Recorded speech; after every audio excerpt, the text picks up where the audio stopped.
The 7 Words on the Cross by St. Robert Bellarmine. Book 2, Chapter 20. The first fruit to be drawn from the consideration of the 7th word spoken by Christ upon the cross. According to the practice we have so far pursued, we will gather a few fruits from the consideration of the last words spoken by Christ on the cross, and from his death, which immediately followed. And first we will show the wisdom, the power, and the infinite charity of God from the very circumstance which seems attended with such weakness and folly. His power is clearly shown in this, that our Lord died whilst he was crying out with a loud voice. From this we conclude that had it been his will, he need not have died, but he died because he willed. As a rule, people at the point of death gradually lose their strength and voice, and at the last gasp are not able to articulate. And so it was not without reason that the centurion, on hearing such a loud cry proceed from the lips of Christ, who had lost almost every drop of blood in his veins, exclaimed, "Indeed, this was the Son of God."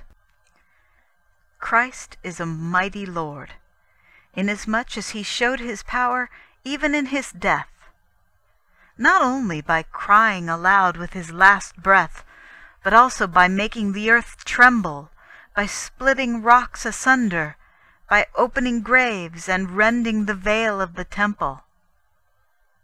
We know, on the authority of St. Matthew, that all these things happened at the death of Christ, and each and all of these events has its hidden meaning, wherein is manifested his divine wisdom. The earthquake and the splitting of the rocks showed that his death and passion would move men to penance, and would soften the hardest hearts.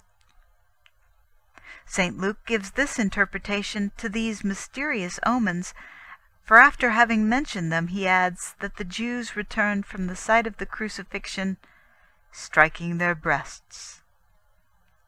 The opening of the graves foreshadowed the glorious resurrection of the dead, which was one of the results of the death of Christ.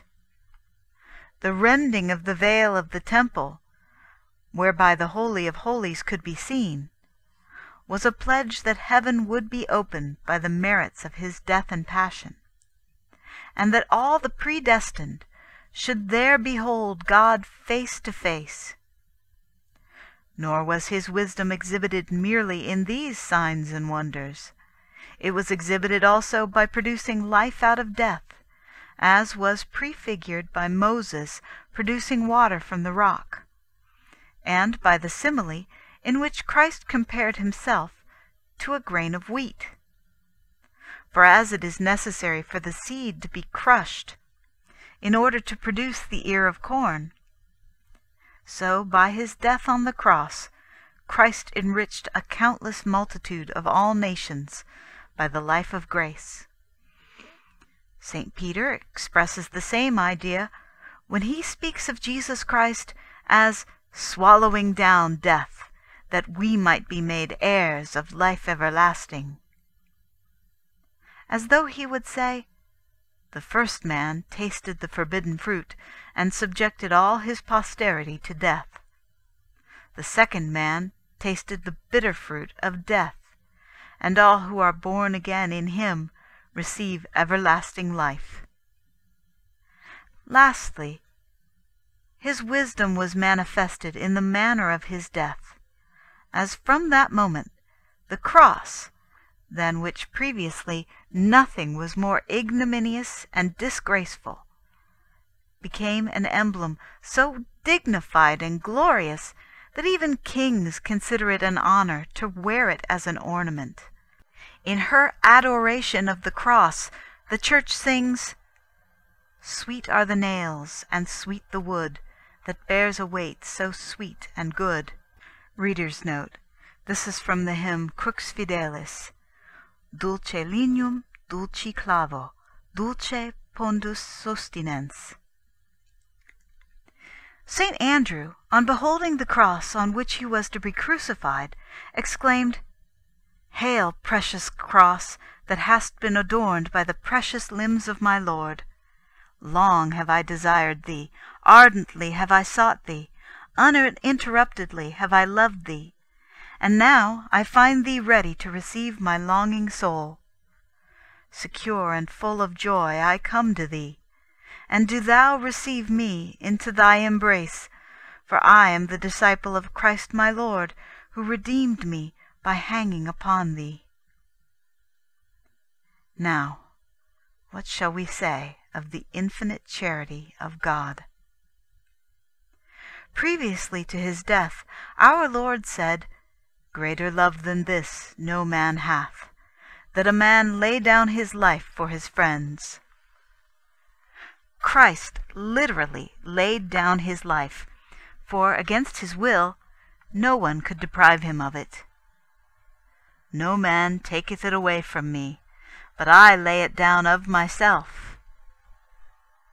A man cannot show greater love for his friends than by giving his life for them, since nothing is more precious or dearer than life, as it is the foundation of every happiness.